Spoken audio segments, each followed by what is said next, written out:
प्रधानमंत्री नरेंद्र मोदी से पूछेंगे कि 400 रुपये में सिलेंडर राजस्थान वाले, मध्य प्रदेश वाले, छत्तीसगढ़ वालों को दोगे? नहीं दे पाएंगे, क्योंकि प्रधानमंत्री नरेंद्र मोदी अपने किसी भी वादों पर मैडम परिपूर्ण नहीं उतरे हैं। प्रधानमंत्री मंच से कह रहे हैं कि आंखों में सपने वही बुनते हैं जो मोदी को चुनते हैं। आप मोदी जी को पसंद करती हैं? नहीं। पीएम के पद पे देखना चाहते हैं, इसीलिए तो उनकी पार्टी को पसंद, उनकी पार्टी को पसंद कर रहे हैं। नहीं, जितनी महिलाएं, मैं उनसे तो पहले क्षमा ही मांग लेता हूँ। क्या मोदी जैसा पति किसी को चाहिए? संविधान की बात कर रहे हैं, प्रधानमंत्री स्वयं कहते हैं संविधान की रक्षा करेंगे। संविधान की रक्षा करेंगे? हाँ। संविधान की रक्षा करने वाली पार्टी 24 घंटा संविधान को लेकर रणनीति बना रही है कि संविधान को कैसे बदला जाए। अगर ये पार्टी संविधान को मानने वाली होती तो अभी मुकुंदाचार्य जो बता रहा हूँ नाम, उन्होंने शपथ नहीं ली, उससे पहले ही दिखाने लगे जितनी बीफ की दुकानें हैं सब हटाओ, जितनी भी मीट की दुकानें हैं सब हटाओ। ये सब मैडम क्या है? अच्छा, अमित शाह ने साबित कर दिया कि भारतीय जनता पार्टी जुमलों की पार्टी है, तो देश की जनता को उनसे विश्वास हटा लेना चाहिए। प्रधानमंत्री जो गारंटी ले रहे हैं उसका क्या करें? गारंटी तो यशोदा बहन का भी उन्होंने लिया था कि 7 जन्मों तक साथ रहेंगे। हमारी हिंदू संस्कृति में, सनातन संस्कृति में है कि जब शादी विवाह होता है तो पंडित जब शादी करवाते हैं तो उसमें वचन दिया जाता है कि 7 जन्मों तक आपके साथ रहेंगे। प्रधानमंत्री नरेंद्र मोदी ने यशोदा बहन से भी वचन दिया था। अब जो अपनी पत्नी का सगा नहीं हुआ, वो देशवासियों का कितना सगा होगा, इसका जवाब दीजिए आप। नमस्कार, मैं प्रियंका इस वक्त दिल्ली में हूँ। मेरे साथ अनुराग ओझा हैं, किसी परिचय के मोहताज नहीं है, बेबाकी से अपनी बात रखते हैं। लेकिन आज जानेंगे कि जिस तरह से कांग्रेस की बुरी तरीके से हार हुई है उसको कैसे देखते हैं आप? देखिए मैडम कि ये हार कांग्रेस पार्टी की हार नहीं है, ये देश के संविधान की हार है, लोकतंत्र की हार है, पत्रकारिता की हार है, किसान की हार है, आम लोगों की हार है। ये आप एक कांग्रेस पार्टी को करिए, ये मेरे हिसाब से अगर माना जाए तो गलत है, क्योंकि ईवीएम की बदौलत भारतीय जनता पार्टी जीती है। और हम लोग मैडम आज नए में नहीं, शुरू से ईवीएम की घोर निंदा करते आए हैं। लेकिन चुनाव से पहले ये निंदा क्यों नहीं करते, क्यों नहीं प्रदर्शन? देखिए, अगर आपने मेरा इंटरव्यू वाकई में पहले लिया है तो आपको पता होना चाहिए कि मैंने हमेशा मैं पार्टी की बात करता हूँ। दिग्विजय सिंह किस पार्टी में है? कांग्रेस पार्टी में है। उन्होंने 2003 में भी बात उठाई थी ईवीएम को लेकर, और आज भी वो ईवीएम को लेकर कह रहे हैं कि ईवीएम से चुनाव नहीं होना चाहिए। अभी अखिलेश यादव ने जल्द में कहा कि जापान जैसे देश में, अमेरिका जैसे देश में अगर बैलेट पेपर से चुनाव होता है तो भारत में क्यों नहीं होना चाहिए? तो कैसे एक राज्य जीत गई? मैं उस पर भी बता रहा हूँ मैडम, एक राज्य जीती कैसे? बड़ा बड़ा राज्य बीजेपी ने खुद ले लिया। हाँ। अगर वहां भी ले लेती तो जनता इनसे सवाल पूछने लगती, तो इसलिए उन्होंने गिफ्ट किया है। अच्छा, अब 24 में देखना, 24 में अगर बैलेट पेपर से चुनाव नहीं होगा तो कांग्रेस पार्टी की जीत मुश्किल है। अगर बैलेट पेपर से चुनाव होगा तो चुनाव जीत जाएगी। तो क्या इंडिया गठबंधन इसकी मांग करेगी? बिल्कुल मांग करनी चाहिए, और जितने भी इंडिया अलायंस के नेता हैं सबको हड़ताल करना चाहिए। एक आंदोलन मैडम, एक आंदोलन अगर हो जाए ईवीएम के खिलाफ, तालाब, कमल और नरेंद्र मोदी और जितनी भी गोदी मीडिया है सब सूख जाएंगे। मेरा मानना है कि अभी तक इंडिया अलायंस की कोई बैठक नहीं हुई, अभी ये लोग अलग अलग खेमे में बटे हुए। जब सब लोग एकत्रित होकर चुनाव लड़ेंगे तो अच्छी फाइट कर सकते हैं। बीजेपी को अगर भगाना है तो गठबंधन को मजबूती से लड़ना होगा, लेकिन गठबंधन में घर का भेदी लंका डाड़न, कोई ना कोई तो है जो बीजेपी को इनकी पूरी रणनीति बता रहा है। ये इंडिया गठबंधन में फूट है, कोई ना कोई है जो बीजेपी तक बातें पहुंचा रहा है। बिल्कुल मैडम, तभी तो ईवीएम हैक हो जाता है। हाँ। एटीएम हैक हो सकता है तो ईवीएम तो बेसिक बात है, लेकिन ईवीएम के प्रति और ईवीएम की जांच पड़ताल होनी चाहिए कि जो पेटी वहाँ पे मध्य प्रदेश में पहले खुल गई थी, जो खुलना चाहिए था 2 तारीख को, खुल गई पहले ही, उसकी भी जांच पड़ताल होनी चाहिए। वहाँ पे सस्पेंशन ऑर्डर आना चाहिए कि उनको सस्पेंड करना चाहिए, लेकिन नहीं। और राजस्थान का आपने भी देखा होगा कि एक जो हवा महल सीट से जीते हैं बाबा, मुकुंदरा करके नाम है, वो एक्शन में कैसे आ गए हैं। शपथ नहीं ली है अभी, लेकिन मुसलमानों को एक विशेष धर्म का टारगेट करना उन्होंने शुरू कर दिया है। ये कहाँ तक जायज़ है मैडम, आप बताइए। अच्छा, ये बताइए, चुनाव आयोग पे भरोसा है कि नहीं? नहीं, मुझे भरोसा नहीं, क्योंकि देखिए जो नेता लोग हैं उन्होंने पहले ही कहा था कि चुनाव आयोग चूना लगा हुआ आयोग है। ये मेरा बयान नहीं, उद्धव ठाकरे ने कहा था। अब जब बड़े बड़े नेता जितना जानते हैं चुनाव आयोग के बारे में, अनुराग ओझा तो उतना जानता नहीं है। तो मैडम, चुनाव आयोग को निष्पक्ष होना चाहिए। अभी निष्पक्ष नहीं है? बिल्कुल नहीं है। ईवीएम से चुनाव क्यों हो रहा है जब शुरू से मांग चल रही है कि ईवीएम हटाओ, ईवीएम हटाओ, ईवीएम हटाओ। और अभी मैडम 199 राज्य हैं, मतलब सीट हैं राजस्थान में। आप उनका दिग्विजय का ट्वीट देख लीजिए, उससे वोटिंग मशीन से जब वोट पड़ा तो बीजेपी जीत रही है, और बैलेट पेपर से जब पड़ा तो कांग्रेस जीत रही है। मतलब साफ है कि वोटिंग मशीन में, ईवीएम में कहीं ना कहीं दलाली हो जाती है। तमाम लोग कह रहे हैं कि कांग्रेस के नेता घर से बाहर नहीं निकल रहे हैं। जहां बड़े बड़े दावे किए गए थे, अब भाजपा जीत गई है तो इनके मुंह पे कालिक लग गई है। मैडम, कालिक तो भारतीय जनता पार्टी की लगेगी और चापलूस पत्रकारों की लगेगी, और कोई भी नेता घर में नहीं बैठा हुआ है। घर में अगर बैठ जाते तो हम लोग तो सवाल ही नहीं पूछ पाते। हम हारे भले ही हैं, राज्य भले ही हार गए हो नेता लोग, लेकिन आज भी हम सवाल पूछते रहेंगे। प्रधानमंत्री नरेंद्र मोदी से पूछेंगे कि 400 रुपये में सिलेंडर राजस्थान वाले, मध्य प्रदेश वाले, छत्तीसगढ़ वालों को दोगे? नहीं दे पाएंगे, क्योंकि प्रधानमंत्री नरेंद्र मोदी अपने किसी भी वादों पर मैडम परिपूर्ण नहीं उतरे हैं। प्रधानमंत्री मंच से कह रहे हैं कि आंखों में सपने वही बुनते हैं जो मोदी को चुनते हैं। नहीं मैडम, देखिए, सपने देखना, अंधे के हाथ बटेर लग जाए तो उसे शिकारी नहीं कहते हैं। तो नरेंद्र मोदी के हाथ अगर 3 राज्य लग गया है तो ये ना समझें कि हम ही बड़का होशियार हो गए हैं या हम ही बड़के दीदी हो गए हैं। 24 में देख लेंगे कि कितना दम इनमें है। ईवीएम से चुनाव नहीं होगा। प्रधानमंत्री की होशियारी पे कोई शक है क्या आपको? बिल्कुल शक है। क्योंकि प्रधानमंत्री नरेंद्र मोदी जब जब गारंटी दे दें, उस चीज की पक्की गारंटी रहती है कि काम नहीं होने वाला है। 2 करोड़ रोजगार मिला? बताइए। नहीं, अभी तक तो नहीं मिला। अभी नहीं मिला। 15 लाख, लेकिन 24 में हो सकता है मैडम। पहली गलती माफ, दूसरी बर्दाश्त, तीसरी बर्खास्त। आप बताइए, 15 लाख सबके खाते में आएंगे? किसी के खाते में आए? खैर, आपके खाते में तो आए होंगे।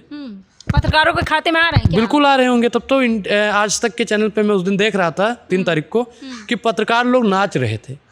अब बताइए मैडम कि जिस देश की मीडिया नाचने लगे, मुजरा करने लगे, तो लोकतंत्र का वो चौथा स्तंभ है? नहीं, वो कोठा बन गया है।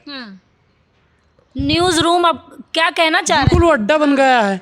मैडम, मैं तो दिखा दूं आपको कि वहाँ पे नाच रहे हैं लोग। अब बताइए, पत्रकारों का काम नाचना होता है? पत्रकारों का काम होता है कि निष्पक्ष होकर सवाल किया जाए। उनको अब सवाल मैं पूछना चाहता हूँ कि अंजना ओम कश्यप, रूबिका और जितनी भी बड़ी बड़ी पत्रकार है ना, उनको सवाल करना चाहिए, लेकिन कोई सवाल नहीं पूछ रहा है। क्यों? क्योंकि साहब विज्ञापन दे रहे हैं। आप मुझे चंदा दो, मैं आपको धंधा दूंगा। आप मेरा विज्ञापन मत दिखाओ, मैं आपको विज्ञापन दूंगा। तो यही तो चल रहा है मैडम। आप मुझे हवाई जहाज़ दो, मैं आपको एयरपोर्ट दे दूंगा। आप मेरा कार्यकर्ताओं का रेलवे में टिकट करवा दो, मैं आपको पूरी रेलवे दे दूंगा। यही तो मैडम वर्तमान सरकार कर रही है। चंदे और धंधे पे सरकार चल रही है। जब तक ये चंदे और धंधे वाली सरकार नहीं जाएगी, तब तक इस देश के संविधान को खतरा है। संविधान की बात कर रहे हैं, प्रधानमंत्री स्वयं कहते हैं संविधान की रक्षा करेंगे। संविधान की रक्षा करेंगे। संविधान की रक्षा करने वाली पार्टी 24 घंटा संविधान को लेकर रणनीति बना रही है कि संविधान को कैसे बदला जाए। अगर ये पार्टी संविधान को मानने वाली होती तो अभी मुकुंदाचार्य जो बता रहा हूँ नाम, उन्होंने शपथ नहीं ली, उससे पहले ही दिखाने लगे जितनी बीफ की दुकानें हैं सब हटाओ, जितनी भी मीट की दुकानें हैं सब हटाओ। ये सब मैडम क्या है? और अभी ये क्या नाम है जो वहाँ के महंत हैं, जो अभी मुख्यमंत्री पद के दावेदार हो रहे हैं, बालकनाथ जी, वो भी तो कह रहे हैं कि बुलडोजर चलेगा, गुंडे माफियों को भगाएंगे। गुंडा माफिया कौन है भाई? जब गुंडा माफिया इस सिस्टम में आ रहे हैं, फोन से पहले एसपी डीएसपी, मतलब कोई मर्यादा नहीं है। सारी मर्यादाओं को लांघ जाओ, भारतीय जनता पार्टी की सदस्यता ले लो।